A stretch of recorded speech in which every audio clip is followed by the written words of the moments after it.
sat in his post-match press conference looking out at the expectant journalists and fielding questions about his apparent new recruit Leandro Paredes. Thomas Tuchel replied matter-of-factly, "I've been waiting for a few days, but he's not here. I looked for him in the showers, in the cloakroom, in the physio room, with the goalkeepers, but he is not there." Laughs were drawn from those sat in front of him, but the Paris Saint-Germain coach's intent was deadly serious. It was just 3 days before the end of the transfer window and Antero Henrique, the club's sporting director, had only signed one central midfielder, a position in which they were, and still are, desperately short of options. While Paredes did emerge from wherever he was hiding in time to make his debut in his side's Coupe de France game against Villefranche last Wednesday, Tuchel remains unsatisfied. And, according to reports from Brazil, he is far from the only one in the PSG camp to feel that way.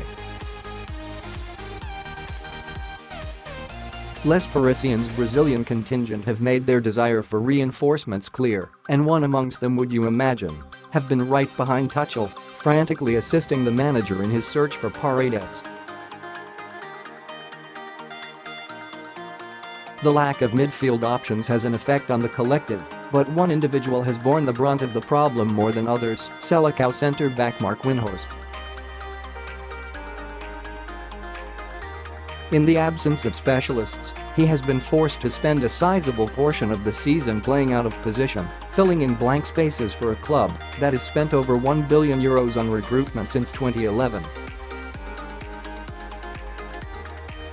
Since the turn of the year, the defender has been played in a central midfield role on 3 occasions, lining up alongside Julian Draxler in the middle of a 3-5-2 formation, or with Daniel Alves as a central pairing in a 4-4-2. And even with the addition of Paredes, the Brazilian may not be relieved of his duties as a stand-in. Marco Verratti only returned from injury in Saturday's league game against Bordeaux and, lacking match sharpness, could start on the bench as PSG take on Manchester United in Tuesday's tantalising Champions League tie. Another option, Adrien Rabiot, has already been ruled out, banished to the club's internal wilderness by Antero Henrique for refusing to sign a new long-term contract. Being a consummate professional, Marquinhos will not openly complain about being deployed away from his preferred role in the center of defense, instead trotting out platitudes about doing whatever the manager asks. But deep down the resentment must be growing.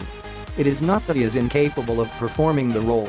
His delightful outside-of-the-boot pass against Villefranche showed that he has the range of distribution required, and his tackling and positional sense are beyond doubt.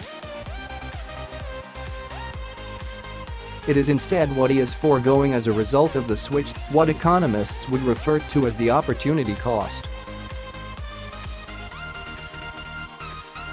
Asked about his then clubmate in 2015, Zlatan Ibrahimović was categorical in his response. Marquinhos, the Swede said, will be the #1 defender in the world in a few years. The Sao Paulo native has all the ability necessary to fulfill Zlatan's prediction, as well as the leadership qualities to be captain of the Brazil national team and of any of Europe's handful of international superclubs for the next decade. Unbelievably, given how long he already seems to have been performing at the top level, he is still only 24.